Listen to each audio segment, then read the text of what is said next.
अपने शहर की लेटेस्ट खबरों के लिए चैनल को सब्सक्राइब करें और बेल आइकन को दबाएं।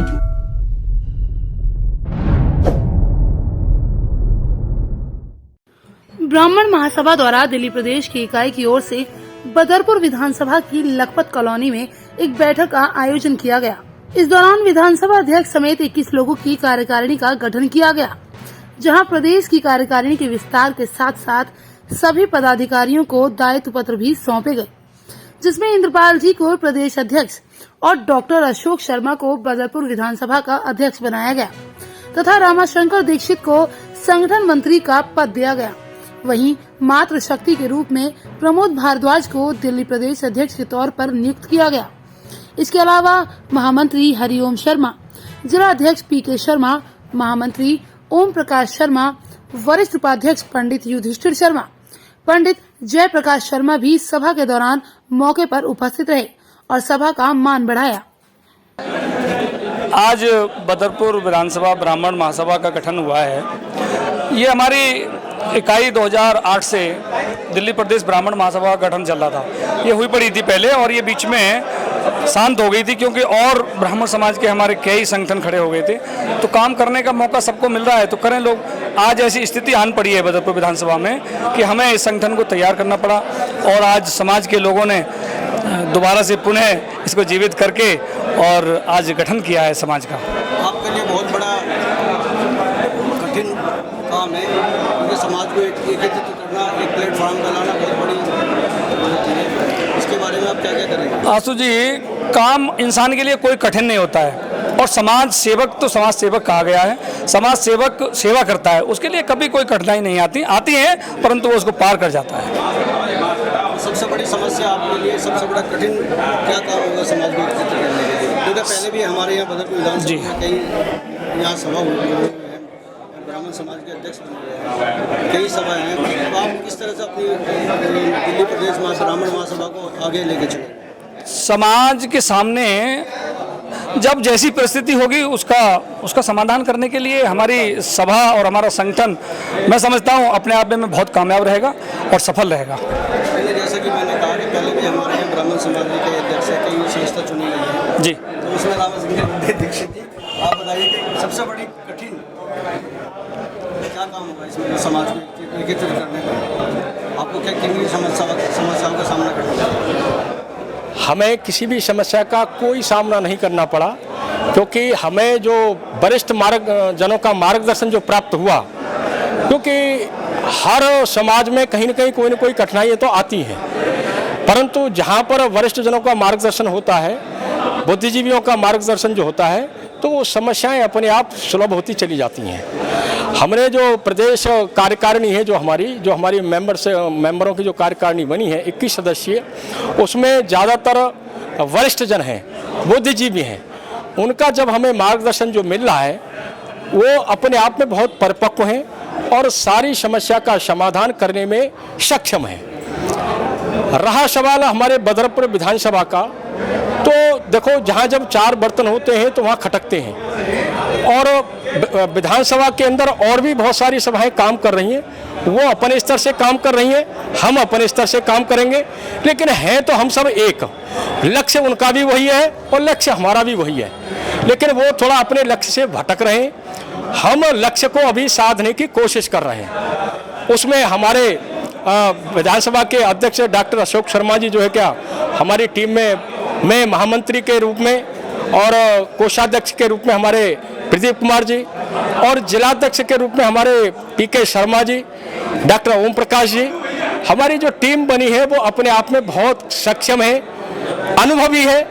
तो हमें ऐसी उम्मीद है कि हम सारी समस्याओं का 100% तो हम नहीं कह सकते, लेकिन जहाँ तक होगी हम समाज के लिए अपना 100% देने की कोशिश करेंगे।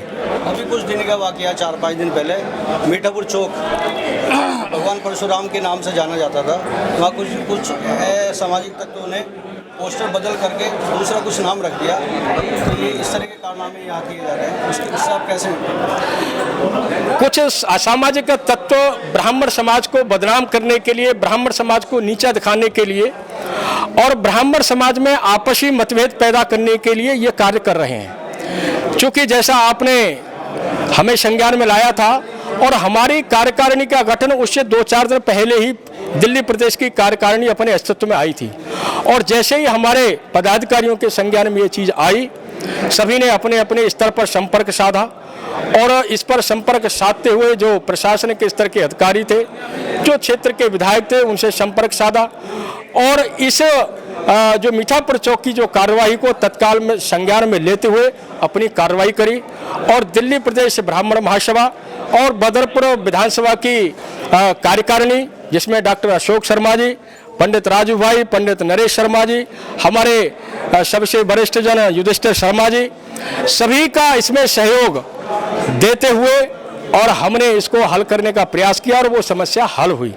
लेकिन चूंकि दूसरे समुदाय के द्वारा इस तरह से जो असामाजिक तत्व हैं ऐसे कारनामे किए जा रहे हैं, हम उन असामाजिक कार्यों से विचलित होने वाले नहीं हैं। मैंने पहले भी कहा, फिर दोहरा रहा हूँ, हमारे बीच में जो हमारे वरिष्ठ जन हैं, हमारे जो बुद्धिजीवी वर्ग है, उनका जो मार्गदर्शन है वो हमें कहीं न कहीं सार्थक रूप में हमें मिल रहा है। और एक और आपके संज्ञान में लाना चाहता हूँ कि हमारी जो कार्यकारिणी है, चाहे प्रदेश स्तर की हो, चाहे वो विधानसभा स्तर की हो, चाहे वो जिला स्तर की हो, कोई भी अपनी महत्वाकांक्षा को लेकर के नहीं बैठा है, न किसी को कोई चुनाव लड़ने की मंशा है। क्योंकि दूसरी जो कार्यकारिणी है, दूसरे जो लोग हैं, वो कुछ अपने मंशा पाले बैठे हैं। ठीक है, सबका अपना अधिकार है, वो मनसा पाले, हमें उनसे कोई एतराज नहीं है।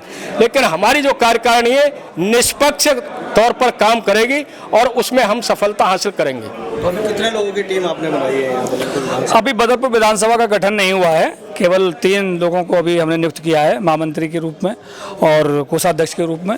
अब उसकी बैठ करके प्रक्रिया बनाई जाएगी। पहले तो आपका बहुत बहुत धन्यवाद, ठीक है जी।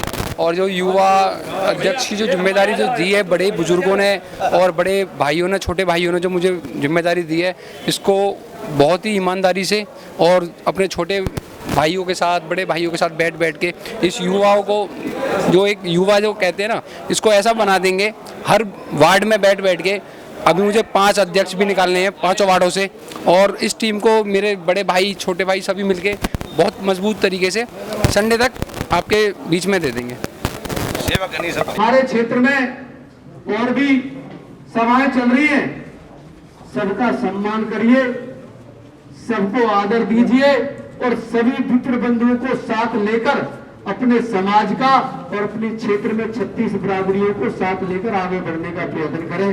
दादा परशुराम के चरणों में नतमस्तक करता हूं, अपने बुजुर्गों के चरणों में नतमस्तक करता हूं और अपनी पूरी टीम को, आज जो भी टीम गठित हुई है जिसमें मेरे बड़े भाई डॉक्टर अशोक शर्मा जी, देखिए एक बात और कहूंगा बाबूजी, किसी ने कहा है कि है जननी जन्म दे भक्तों को, जननी जन्म दे भक्तों को या दाता दानी वीर रहे और कायर देशद्रोहियों से तो मां सुनी तेरी गोद रहे। मैं ताली चाहूंगा अपने बड़े भाई अशोक शर्मा जी के लिए। दल अलग, लेकिन जब भी जौहर नारायण शर्मा को पड़ी तो छाती अड़ा के मेरे साथ खड़े रहे मेरे भाइयों। ये आप लोगों को भी करना पड़ेगा मेरे भाइयों। कोई साथी हम बीजेपी से टिकट लेके आए, हो सकता है तुम्हारा भाई उसके विरोध में चुनाव लड़े, लेकिन आपको उसका साथ देना है मेरे भाइयों, ध्यान रखना मेरे भैया। ये जो जुझारू पंथा, ये मैंने डॉक्टर अशोक शर्मा जी में देखा था जी। ये कहते थे भाई साहब तुम तो बीजेपी में हो और तुम जब बात करो नारायण शर्मा की बात करो, भैया पद है, पार्टी है, सब कुछ है, लेकिन वो मेरा भाई है और गलत है तो मैं बात कर लूंगा। मेरा कहने का मतलब है अगर अपना कोई गलत भी है ना, अपने लाके अपने कमरे में पीट ले, तो दूसरे को मत पिटने देना मेरे भाई। अपने शहर की लेटेस्ट खबरों के लिए चैनल को सब्सक्राइब करें और बेल आइकन को दबाएं।